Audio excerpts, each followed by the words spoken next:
Dan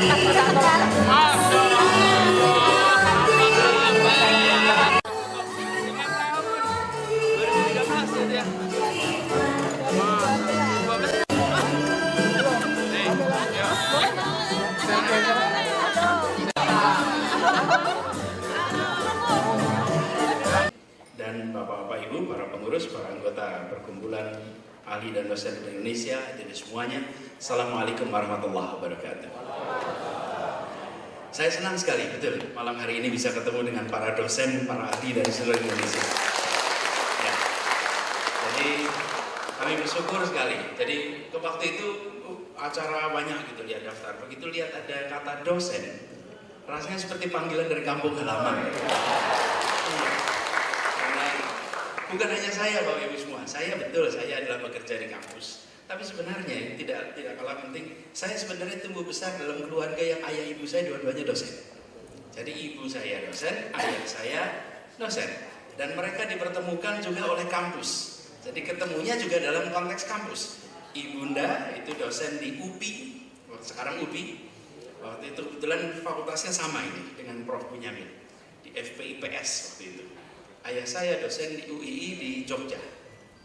Dan kemudian mereka menikah. Selama awal ibu saya masih ngajar di UPI Bandung, tapi sudah pindah ke Jogja.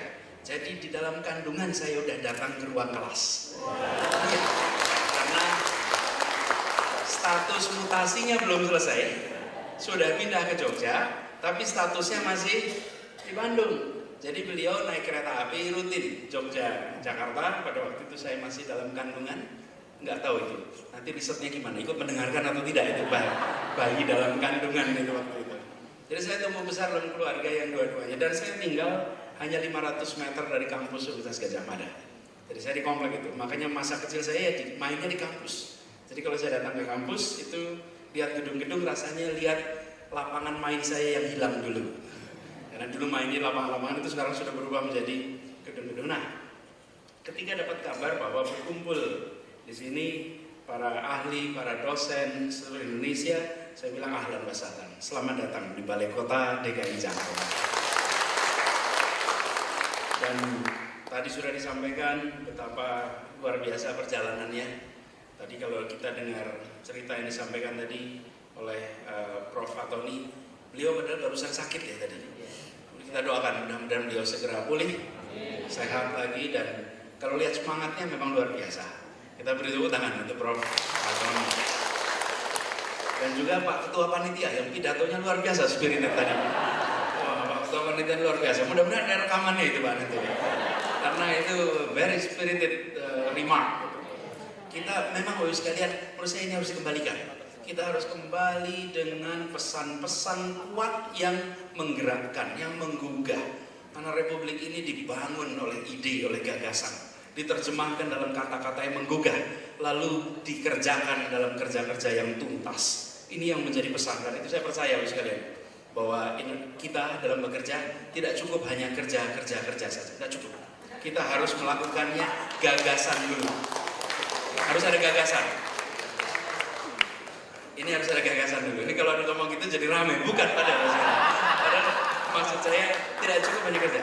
Dari gagasan, lalu ada kata-kata, harus ada narasi. Karena kalau hanya gagasan tanpa narasi, dia akan diawang-awang. Narasi itu membuat gagasan bisa dipahami. Sesudah itu baru ada kerja. Jadi ada gagasan, ada kata-kata, ada kerja. Hari-hari ini seringkali gagasan dianggap tidak penting. Hari-hari ini seringkali dianggap kata-kata tidak penting. Padahal Bapak Ibu sekalian, yang ada di kalimat di sini adalah kata-kata. Tak ada kerjaan di situ. Adanya kata-kata. Di balik itu ada gagasan. Lalu kita bekerja menjaga persatuan, mewujudkan persatuan. Dari mana? Gagasan dan kata-kata. Ini harus kita kembalikan lagi. Jadi ketika kita bekerja itu ada frameworknya, ada. Nah, Bapak Ibu sekalian di sini memang, apalagi Bapak Ibu yang berada di kampus, sangat mempercayai itu. Tadi Pak Ketua saja menceritakan 2 event aja langsung dijadikan teori, betul kan? Beliau kan datang ke sini berapa tahun yang lalu, Oke, kemudian sekarang datang dua peristiwa, ini hanya dosen yang bisa melakukan. Lalu dibuat dua kejadian itu menjadi sebuah tesis gitu, bahwa bila ini maka akan begitu kan misalnya. Nah, itu hanya dosen yang bisa melakukan seperti itu misalnya. Hanya perlu buat time series Pak, mungkin tambahin waktunya gitu. Sehingga nanti ekstrapolasinya aman gitu Pak ya, bukan hanya dua. Tapi Bapak sekalian, ini memang sesuatu yang menurut saya menarik, bahwa Indonesia hari ini sedang lebih banyak lagi membutuhkan suntikan kepercayaan diri bahwa gagasan itu penting. Kan itu tadi saya mendengar ada konferensi, proceeding, ini semua tidak boleh dianggap simple, tidak boleh dianggap tidak penting. Saya rasa ini sangat penting sekali. Hari ini belum dirasakan mungkin langsung faedahnya, tetapi accumulated knowledge itu punya dampak yang sangat besar bagi perkembangan sebuah masyarakat. Dan saya rasa kita semua lah yang di kampus sangat mempercayai itu. Tapi sebelum saya bicara lebih jauh ke sana, sekalian, atau saya teruskan dulu soal ini. Accumulated knowledge itu. Hari ini sebagai contoh sekalian, kita merasakan demokrasi, kita merasakan persatuan, kita merasakan suasana bernegara yang sehat, normal, dan bisa jadi rujukan. Meskipun kita yang di Indonesia sering merasa Indonesia itu kayak rame betul gitu. Indonesia itu noisy. Tapi sekalian bandingkan dengan banyak tempat lain di Indonesia, keramaiannya, kegaduhannya masih dalam porsi yang normal. Kenapa sekalian kita sampaikan ini? Bapak Ibu lihat di Timur Tengah. Timur Tengah sana. Salah satu profesi dengan kepastian pekerjaan adalah penggali kubur. Kenapa? Karena konflik terus-menerus yang menghasilkan jumlah kematian yang luar biasa. Itu sekarang terjadi di sana. Bapak Ibu deretkan saja negeri-negeri yang kemarin jatuh, luar biasa.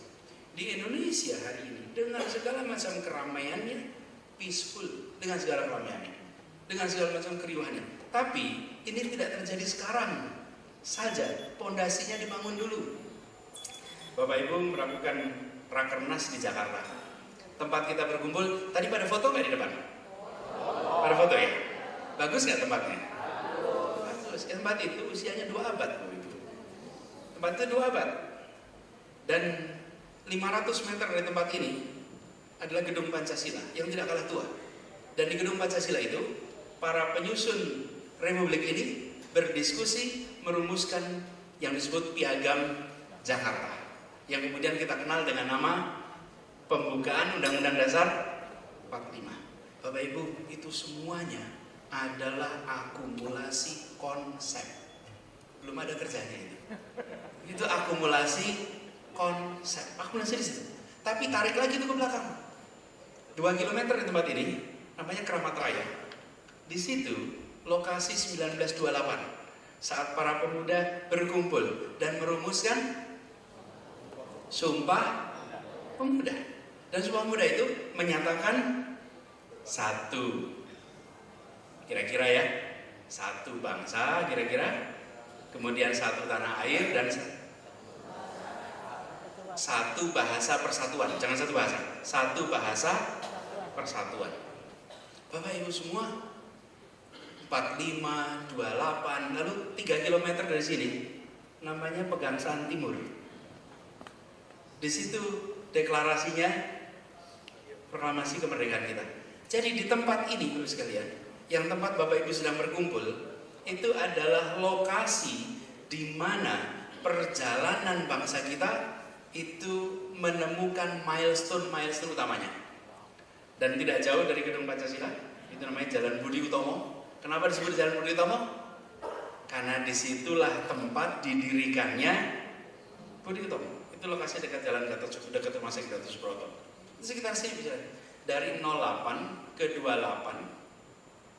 Oke. Dari 28 sampai 45 itu 37 tahun. Dan 37 tahun itu adalah kerja intelektual yang luar biasa. Kerja apa yang paling mendasar? Sekalian, kita merdeka, ada 128 kerajaan, keraton, kesultanan, kasunanan di seluruh Republik Indonesia. Dan para pendirinya adalah orang sekolahan. Kira-kira kalau hari ini itu adalah para intelektual seperti Bapak Ibu semuanya. Di tengah 95% penduduknya buta huruf. Oke? Lalu mereka ini yang highly educated, datang dari kelompok masyarakat aristokrat, kan aristokrat ini misalnya pada sekolah ini, membuat negara yang tidak memberikan privilege pada aristokrat. Coba diulang. Para aristokrat, anak-anak aristokrat yang mendirikan republik yang tidak memberikan privilege pada dirinya dan anak turunannya. Dahsyat tidak Bapak Ibu sekalian? Dahsyat. Itu yang membedakan kita dengan Malaysia. Di sana tidak bisa. Itu bedanya kita dengan negeri lain. Para pendirinya adalah orang-orang yang memahami konsep modern sebuah negara hasil pergulatan intelektual mereka. Kalau sekarang barangkali mereka punya proceeding-proceedingnya, ya, punya naskah-naskah seminarnya, kan itu jangan pernah sepelekan. Lalu yang kedua, ini yang dahsyat, menyepakati sebuah bahasa bersama, bahasa persatuan, bahasa Indonesia. Bapak Ibu semuanya, ini tadi saya dengar dari Pontianak, dari Aceh, dari mana lagi? Kaltara, Sulawesi, ini ada dari Tegal, Bu Siti Hartinah. Ini saya pernah ke kampus beliau soalnya. Saya pernah berikan kuliah umum di kampus beliau 6 tahun yang lalu ya Bu ya, 6 tahun yang lalu. Dan ini bagus kok dari mana-mana, tiap-tiap meja ini misalnya. Tapi bagus sekali menarik. Indonesia punya lebih dari 700 bahasa. Kalau menurut catatan Kemdikbud 718 bahasa, 416 suku bangsa, dan bersepakat satu bahasa bersama. Bapak Ibu, hari ini kita anggapnya take it for granted. Tanpa bahasa bersama itu, hari ini kita berkumpul pada menggunakan headphone. Ya, setiap ada yang pidato, maka Bapak Ibu menggunakan headphone. Ya, mendengar bicara. Saya sering sampaikan ini ke Eropa, Pak. Saya berapa kali kalau ada acara di sana saya mengatakan, begitu Anda berbicara tentang demokrasi, maka Anda harus, contoh paling menarik adalah kemampuan untuk saling menerima. Dan kemampuan saling menerima di dunia, tempat terbaik untuk contoh namanya Republik Indonesia. Kenapa terbaik? Kenapa? Coba bayangkan, bersepakat sebuah bahasa bersama yang bukan bahasanya mayoritas. Coba kalau Bapak Ibu jadi utusan Jong Java, pulang kampung ditanyain sama orang kampung, kenapa kau terima itu bahasa orang seberang? Betul tidak Bu sekalian? Coba yang Sunda, pulang kampung ditanyain, Jong Sunda, kenapa kau terima itu bahasa orang Sunda? Kenapa tidak bahasa kita? Coba, hanya mereka-mereka yang sudah melampaui kepentingan mikro yang bisa menyepakati sebuah konsep yang melampaui zamannya. Hari ini kita merasakan manfaatnya. Uni Eropa, Bapak Ibu sekalian, ada berapa negara di Uni Eropa itu? 28. Ada bahasa bersamanya apa di sana? Apa bahasa resmi Uni Eropa? Bahasa Inggris. Orang Perancis mau nggak kira-kira? Bahasa Perancis. Orang Jerman mau tidak? Bahasa resminya 23 bahasa. Oke? Jadi kalau ada pertemuan seperti ini, semua pakai headphone di situ. Di belakang sana ada penerjemah. Bapak Ibu yang sering ke Eropa pasti merasakan. Begitu ada pertemuan resmi dan semua kesepakatan-kesepakatan di Brussels diterjemahkan dalam 23 bahasa. Semua dokumen aturan ada 23 bahasa. Bapak Ibu sekalian, negeri ini merasakan adanya IKA tunggal itu kenapa? Karena adanya kesepakatan, semua sama di hadapan Republik. Aristokrat maupun tiga, kesempatannya sama. Yang kedua, bahasanya sama untuk siapapun. Itu adalah hasil pergolakan pemikiran. Itu adalah hasil perjalanan intelektual. Pendiri Republik ini adalah kaum intelektual. Kalau dulu mereka tidak melakukan perjalanan intelektual, tidak ketemu rumusan seperti ini. Nah, hari-hari ini saya sering khawatir kita menganggap tidak penting pergumulan intelektual itu. Seakan yang penting konkret kelihatan mata hasilnya. Bapak Ibu yang berada di dunia pendidikan tahu persis. Seorang yang terdidik dan tidak kalau dipakai jas difoto sama saja. Betul tidak? Teman sekolah SD, yang satu putus SMP, yang satu sampai kuliah bekerja, itu kalau dijajarkan dua-duanya dikasih jas, sama Bu, tidak ada bedanya. Karena itu, tangible result atas pembangunan itu bukan pada yang tampak fisik, tapi pada kualitas manusia. Dan kualitas manusia inilah yang sebenarnya menjadi fokus perhatian kita. Nah, Bapak Ibu, fokus di kampus meningkatkan kualitas manusia Indonesia. Itulah pekerjaan para dosen. Saya sering merasakan orang tua saya itu kalau ditanya kebahagiaannya apa. Kebetulan ibu sampai sekarang masih mengajar. Karena beliau emeritus, lalu terima kasih Dikti diberikan nomor baru sekarang. Jadi ibu saya itu waktu dapat nomor ini NIDK itu beliau senang karena usia 78 tapi terus masih mengajar dan masih bimbing dan lain-lain. Itu kebahagiaannya adalah saat menyaksikan bekas mahasiswanya lebaran datang dengan anaknya, dengan istrinya, dengan suaminya, lalu silaturahmi. Tidak ada yang disebut sebagai financial reward. Yang ada adalah spiritual reward, and that spiritual reward is always priceless. Tidak bisa dirubah. Nah, jadi Bapak sekalian, saya berharap nanti asosiasi ini atau perkumpulan ini itu bisa mendorong lebih jauh bahwa jangan anggap tak penting. Nah, tentu Bapak Ibu semua ada sektornya, ada bidang-bidangnya, ada fakultas-fakultasnya. Di sektor manapun itu harus didorong. Nah, kami di pemerintahan punya kesempatan dua hal. Kami mengharapkan banyak dari kampus untuk terlibat. Bapak Ibu sekalian, saya dulu di kampus, sekarang lagi parkir sebentar di sini. Nanti satu saat insya Allah ke kampus lagi. Sekarang masih lagi parkir di sini. Dan saya ingin mendorong supaya lebih banyak lagi, mendorong terutama pesan di kampus-kampus agar di wilayah pengambilan keputusan itu wilayah yang membutuhkan banyak orang-orang yang mau berpikir. Banyak berpikir. So kalau di sini ada banyak orang yang mampu berpikir, Bapak sekalian, maka sebagian dari conceptual framework itu bisa dipakai untuk menyelesaikan masalah. Saya sering menyatakan ini bahwa kami tidak meminta para intelektual, para ilmuwan untuk menerapkan ilmunya. Tapi kami ingin para intelektual, para ilmuwan menyelesaikan masalah dengan menggunakan ilmunya. Karena itu beda sekali. Kalau yang satu menerapkan ilmu, kalau yang satu menyelesaikan masalah.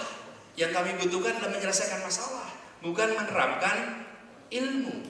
Kalau kita di kampus bikin riset, hipotesisnya terbukti, kita bahagia. Kalau tidak terbukti, riset lagi. Betul nggak saya? Kalau di sini tidak bisa, apalagi di bisnis, punya hipotesis gagal, bangkrut.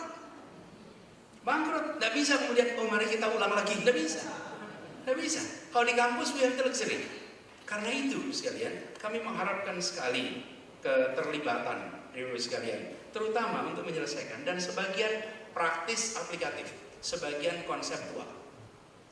Saya katakan kenapa sebagian konseptual. Terus sekalian, ini tidak boleh panjang-panjang, tapi saya ingin ceritakan sedikit.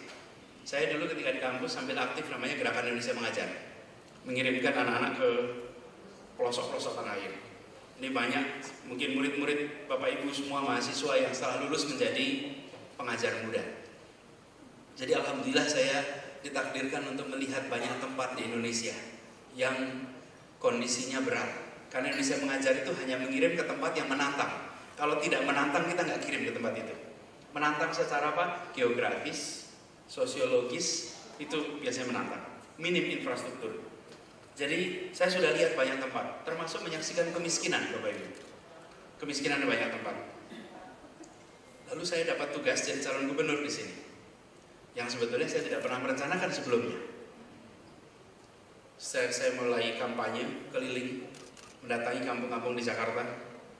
Di situ saya bertemu dengan kenyataan lain tentang Jakarta, bahwa di tempat ini ada kemiskinan yang ekstrim. Kalau mulai lihat kemiskinan ekstrim, tidak usah pergi ke Kepulauan Tanimbar. Saya pernah sampai Pulau Selaru. Pulau Selaru itu atasnya Darwin. Tidak ada lagi sesudah itu. Tidak perlu ke Kapuas Hulu, ini yang dari Kalimantan Barat. Tidak perlu Kapuas Hulu. Datang 2 km, 3 km dari sini, Bapak Ibu akan menemukan kemiskinan yang ekstrim.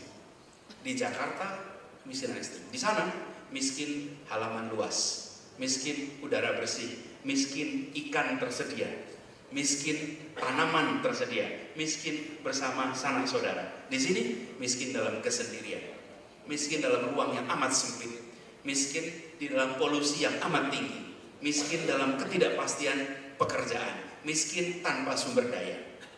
Ini di sini, Ustaz.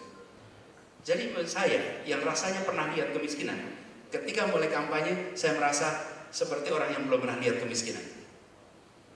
Dan setelah lihat apa yang terjadi, Bapak Ibu, kita yang sedikit pernah belajar conceptual framework, terlihat di sini bahwa yang dipikirkan oleh Bung Hatta dulu ketika menyusun perekonomian Indonesia, konsepnya adalah perekonomian di mana ada komponen sosial di dalam kegiatan pasar. Betul ya? Karena itu distribusi dipikirkan. Kita sudah lama mengadopsi distribusi lewat pasar yang tidak berhasil dilakukan redistribusi.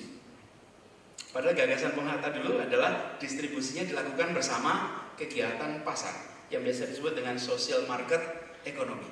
Yang kita jalankan di sini adalah market economy. Market failure diselesaikan lewat redistribusi.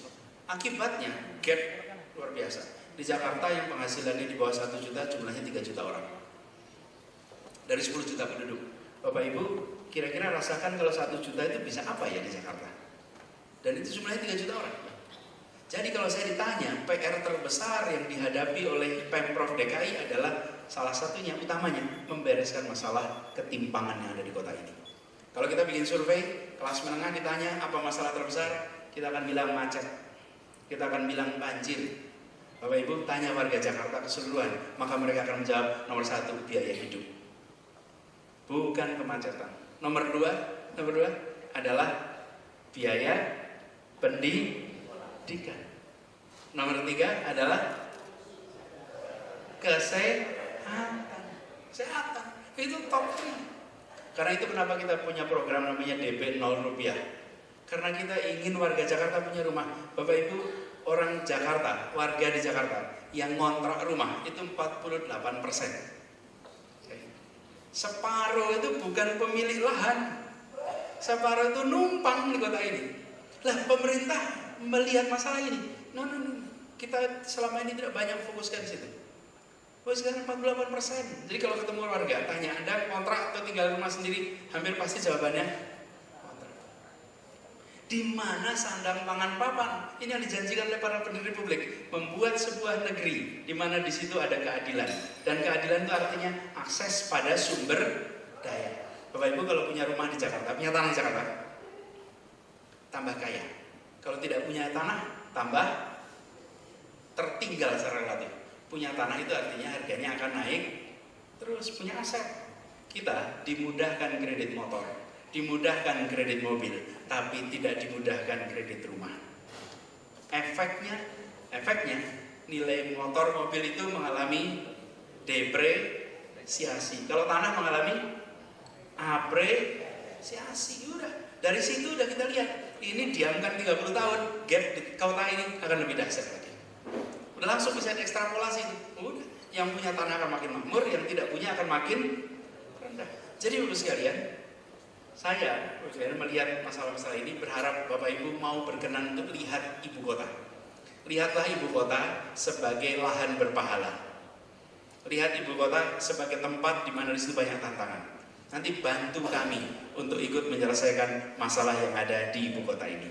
Adri ikut di dalam turun tangan menyelesaikan. Dan sekali lagi, bukan menerapkan ilmu, tapi menyelesaikan masalah. Ini Ibu sekalian, belum nanti masalah lingkungan hidup. Wah, lingkungan hidup nih Bapak Ibu, Jakarta ini kotanya turun per tahun 7 cm. Cuman karena turunnya rame-rame nggak terasa. Kan rame-rame turun. Yang nggak turun itu dari Pasar Minggu Pak. Pasar Minggu, Pasar Rebo itu tidak turun. Jadi kalau punya rumah di sana insya Allah di atas terus. Tapi tempat lain turun. Kalau di pesisir turunnya 20 cm per tahun. Jadi kita sering mengalami rob. Itu sebetulnya bukan rob. Itu adalah tanah, permukaan tanah daratan yang turun. Jadi ketika ombaknya permukaan air naik, dia masuk ke dalam. Ini tantangan-tantangan yang kita hadapi. Tapi di sisi lain Bapak sekalian, Kita juga ingin ada keberpihakan yang serius. Bapak Ibu mungkin pernah dengar Jakarta ini setiap kebijakan apapun pasti ramai. Bikin tempat penyeberangan jalan aja ramai di Jakarta.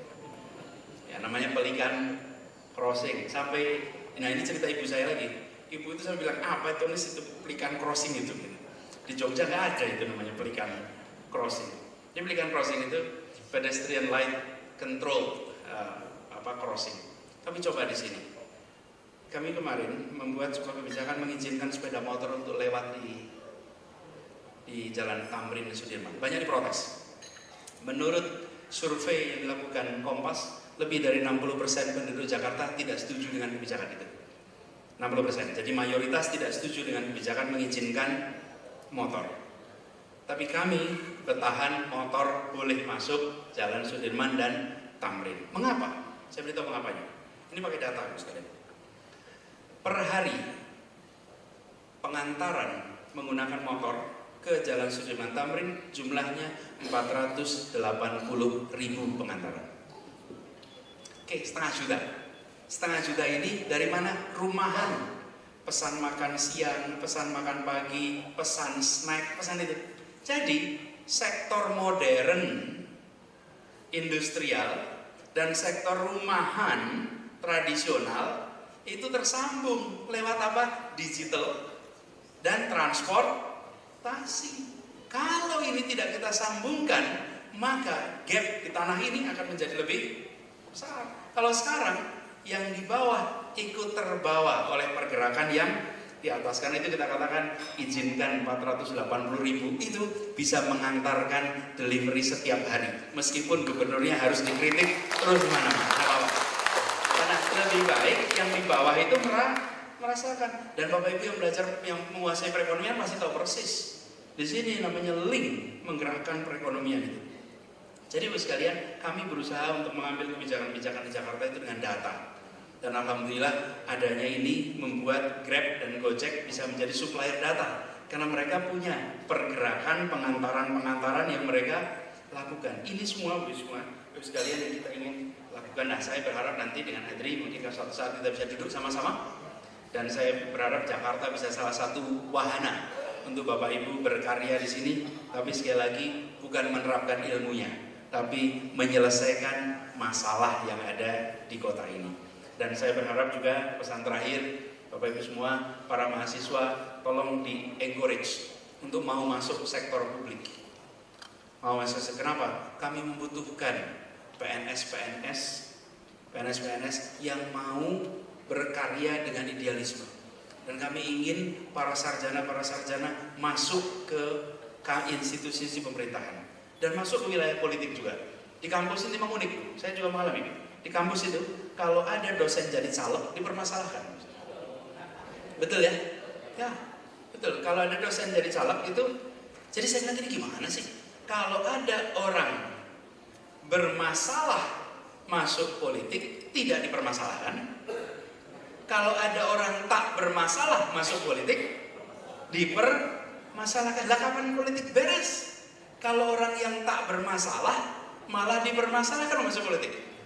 Kofi Annan yang baru saja meninggal minggu lalu, beliau pernah mengatakan begini, if the good people only willing to be good taxpayers, who will be the one managing the tax money?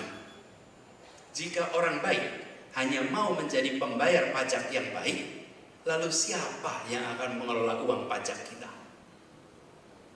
Siapa yang boleh? Kalau orang baik, karena itu saya mendorong Bapak Ibu sekalian, tolong mahasiswa-mahasiswa kita diangkat untuk mau masuk wilayah ini. Karena saya pernah di kampus, saya tanya, ada seorang mahasiswa udah mau lulus, udah mau selesai, terus saya tanyain, nanti habis ini mau kemana? Saya mau bisnis Pak, tidak mau masuk politik. Dia tuh melihat wajah saya dengan gimana gitu. Rektornya tanya, kok nggak masuk politik, itu kayak kaget gitu. Iya, kenapa masuk? Enggak Pak, saya bisnis aja. Kenapa Pak bisnis? Iya Pak, bukan bisnis. Kenapa kok tidak mau masuk politik? Terus dia jawab, politik itu kotor Pak. Jadi saya tanya balik, kalau bisnis bersih ya? Bapak Ibu sekalian, kotor dan bersih itu bukan sektor, kotor dan bersih itu cara menjalani di tiap sektor. Itu caranya. Kompetisi paling ketat adalah Alfamart dan Indomaret, bukan antar partai politik.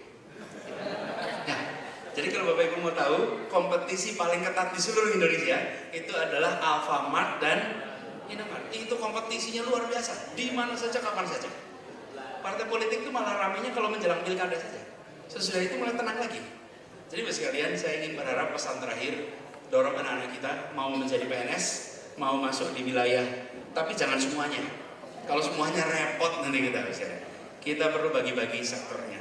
Sekali lagi selamat melakukan Rakernas. Semoga sukses terus ada pada Adri dan saling mendoakan. Insya Allah keberhasilan menjadi bagian dari kita semua. Terima kasih. Assalamualaikum warahmatullahi wabarakatuh.